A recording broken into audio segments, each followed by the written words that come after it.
Hai semuanya, ketemu lagi dengan Ami dalam Ami Mengulas Buku. Yang baru datang ke channelku, ini adalah channel Mengulas Buku. Di segmen Ami Mengulas Buku dan juga kisah perjalanan dan pelajaran Salam di usianya kini 2 tahun 5 bulan dalam segmen Belajar Bersama Salam.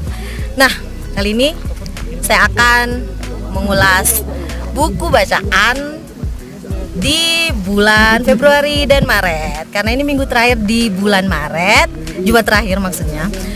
Yang waktu bulan Januari kan saya bilang nih, di tiap Jumat terakhir setiap bulannya saya akan membuat rekapan bacaan. Tapi Februari kemarin saya lupa, jadi saya rekap lagi Februari Maret. Dan selama Februari Maret ini saya membaca 10 buku. Buku apa aja? Saksikan terus.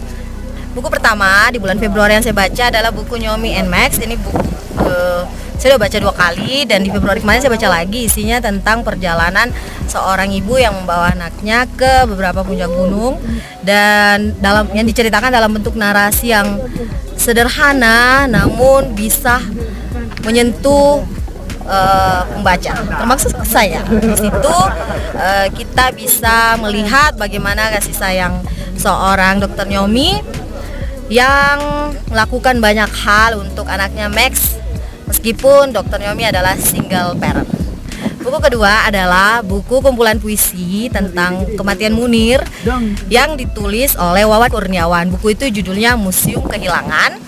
Nah, Museum Kehilangan ini tidak hanya tentang Munir sebenarnya. Ada benang merah antara penulis, pengalaman penulis, dan juga pertemuannya dengan istri Munir. Buku ketiga adalah novel judulnya Berhenti di Kamu yang ditulis oleh Dr. Gia. Ini adalah kisah true story-nya Dr. Gia dalam menemukan cinta sejatinya. Cukup menarik sih. Ulasannya juga sudah ada. Oh ya, beberapa buku sudah saya ulas di segmen Ami Mengulas Buku tiap Jumatnya, dan saya akan cantumkan linknya di link deskripsi di bawah. Buku keempat adalah Diari Bocah Tengil Orang Ketiga, bercerita tentang Greg dimulai dari masa kecilnya hingga masa remajanya. Banyak hal lucu sih di dalamnya. Buku kelima adalah buku berjudul Bukan Catatan Kartini, ditulis oleh seorang penulis muda Aceh namanya Yeli Sustarina.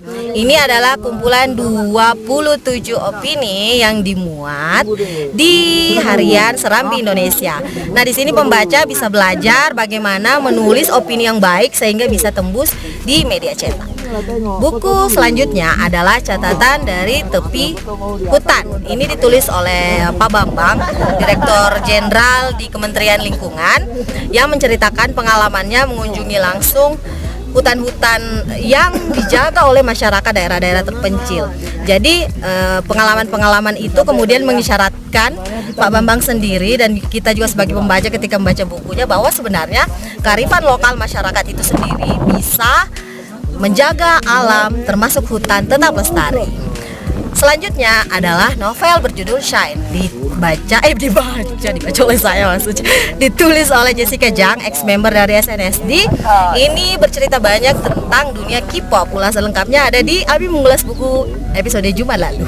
Buku ke-8 berjudul Ya Bunaya La Tusyrik Billah. Ini adalah panduan orang tua menanamkan tauhid sejak usia dini. Jadi dirunut sih, bahkan menjelaskan tentang Allah, menjelaskan tentang peristiwa-peristiwa yang terjadi, termasuk beberapa jawaban atas pertanyaan-pertanyaan yang kadang anak kita tanyakan, misalnya Allah itu di mana, Allah itu seperti apa. Jadi panduan ini juga penting untuk dibaca oleh para orang tua. Buku selanjutnya adalah buku ke-9 ya. Judulnya Cari Alasan Bolos at Monday. Ini adalah 52 catatan sederhana yang ditulis oleh seorang trainer dan motivator Giokni. Tapi meskipun sederhana, isinya tuh ngena banget sebenarnya, karena ini cerita sehari-hari tapi bisa menginspirasi orang untuk tetap bekerja sesuai passionnya, bekerja dengan semangat sehingga hasilnya maksimal. Di situ bahkan dibahasakan bahwa apapun kita kerja sebenarnya kita akan bisa memberikan manfaat untuk banyak orang kalau kita melaksanakan pekerjaan kita itu dengan jujur, dengan keinginan untuk terus melayani orang lain gitu. Buku ke-10 adalah Menetaplah Jangan Sebatas Menemani. Ini adalah kumpulan prosa yang berisi tentang jatuh cinta, tentang patah hati, tentang hubungan dengan mantan. Pokoknya banyak sih.